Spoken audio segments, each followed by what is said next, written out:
Portuguese doctors join medics around Europe demanding fairer conditions for workers in the National Health Service. Despite an increase in fighting around Bakhmut, the Ukrainian president has visited troops on the front line and other parts of the Donetsk region. Portuguese doctors are seeking higher pay and fewer overtime hours. Protesting outside a conference hosted by the World Health Organization and the Portuguese government, the doctors demanded more support for health workers. They are deeply concerned about the state of Portugal's National Health Service, with doctors stretched so thin that many people are lacking a general practitioner and some hospital services closing. The medical doctors in Portugal want to be in the NHS. Unfortunately, since our salaries are so low and our working conditions are so bad, the government is not listening to us, is doing nothing to keep us in the NHS. So it's their entire responsibility for this ugly situation. We have a lot of patients for each medical doctor.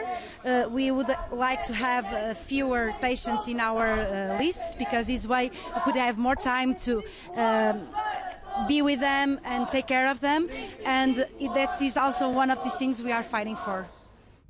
Their demands are similar to those in the United Kingdom and France, where medical workers have also urged the government to hire more doctors and raise wages. The Portuguese government has been negotiating with the unions, but so far there is no agreement, with future strikes planned. We are trying to make an agreement with trade unions. Of course, it's never an easy issue, and try to promote new ways of organization. Healthy doctors, healthy people. That's the chant coming from Portuguese doctors today outside the World Health Organization's Symposium on Digital Health Systems. Like in many other European countries, Portuguese health workers say that they want a public system that's better funded with more doctors. They say their colleagues are going to the private sector and even moving to other countries, and they want the government and the health ministry to hear their concerns. Lauren Chadwick, Euronews. Despite an intensification in fighting around Bakhmut, the Ukrainian president has visited troops in the frontline town and other parts of the Donetsk region. Volodymyr Zelensky stopped at a command centre near the ruined town that remains under Russian control despite recent Ukrainian advances. Elsewhere in Donetsk, Zelensky inspected an operations hub and handed out medals. His presence is seen as an attempt to boost morale as Ukraine's counteroffensive struggles to make dramatic gains. That's mainly due to the extensive fortifications Russia has set up along the front line. But Moscow says its soldiers are staging offensive operations in some areas. Civilians continue to be caught in the middle. Residents are being evacuated from Moroccans in Zaporizhia, which is said to be under almost constant Russian shelling.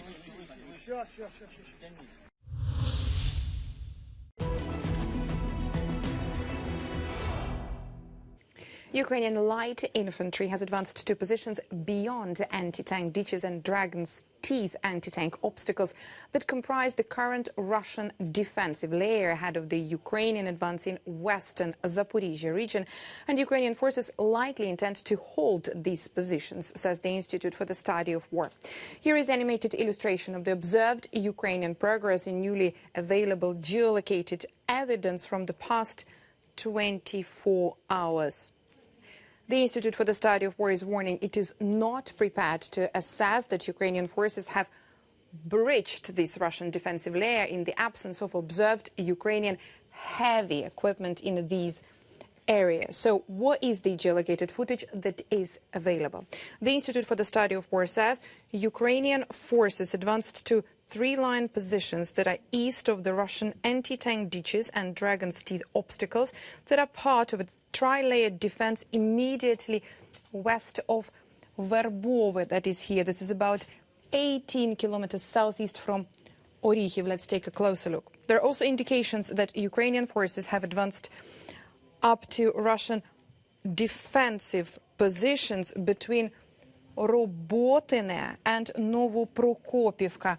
There it is in this area. Now, the Institute for the Study of War says Ukrainian forces are widening the breach they have already made in one Russian defensive layer and are reportedly maneuvering more equipment and personnel into tactical rear areas of this layer.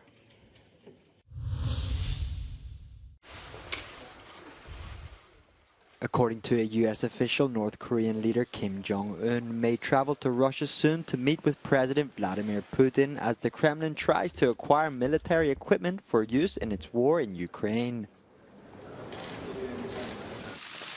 It's not exactly known where or when the meeting will take place, but the Pacific port city of Vladivostok could be a possibility given its relative proximity to North Korea.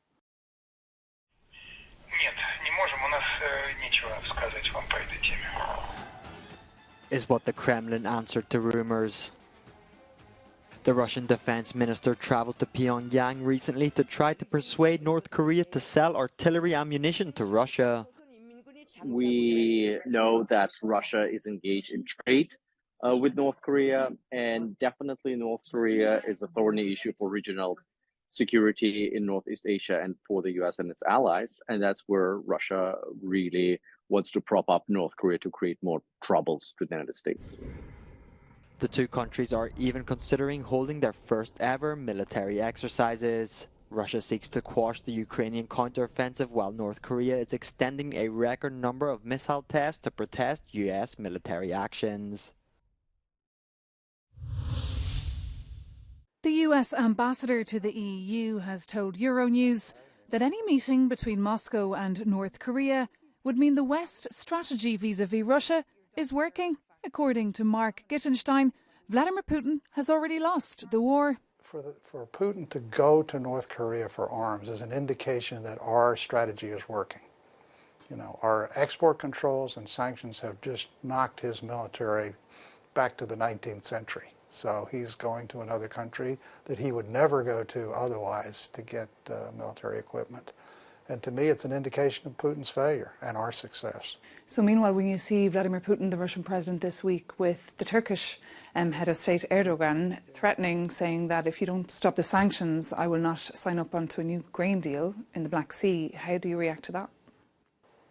Look, the most important thing is not to believe Putin's lies. He's bombing the silos. He started this war. He's the one that's causing the food crisis around the world. People are starving because of his decisions. And here in Brussels, of course, they rely on you as well. Do you see the support there still? Are Americans, who will, of course, vote next year, are they still very supportive of the Ukrainians?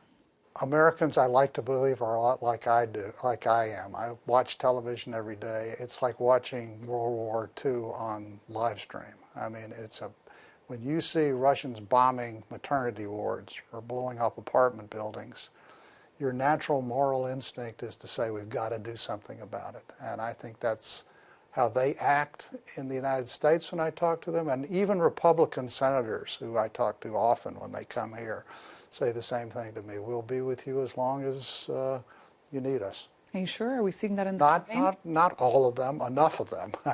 And we have all of the Democrats, so I'm pretty confident we'll be fine.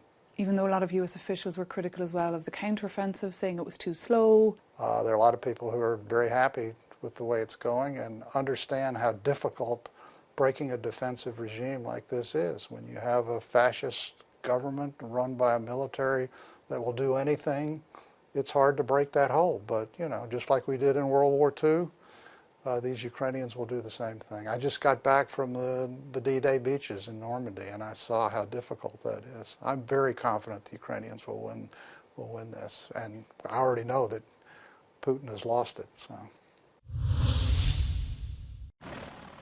Russian combat helicopters have played a major role in the invasion of Ukraine, particularly along the front line. But not all airmen have agreed with what they were doing, it seems. One helicopter pilot who reportedly defected to Ukraine by flying across the border has been outlining his reasons. He spoke to reporters in Ukraine. Это полное осознание, полное понимание всего того, что происходит. Я для себя решил, что это преступление самое жестокое. Я для себя решил, что я просто не буду принимать участие в этом. Как бы то ни было. Да, у меня в России остался самолет. Да, у меня там, в принципе, относительно неплохая зарплата, там 2 квартиры, почти пенсия, да. Меня много чего, по сути, держало там, но сейчас это для меня это не важно. Для меня самое основное было не участвовать в этих преступлениях. Вот. Kuzminov is now considering joining Ukrainian aviation. The fate of 2 other crew members on board the helicopter remains unclear.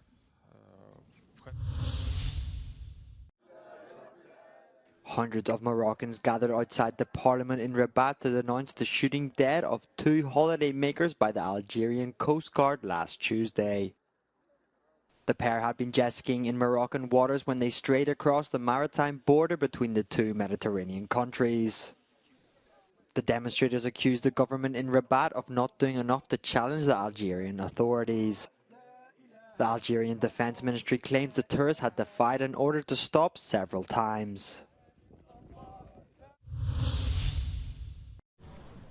The Spanish Football Federation has fired the women's national team coach Jorge Vilda less than 3 weeks after his team won the Women's World Cup title and amid the controversy involving suspended Federation President Luis Rubiales.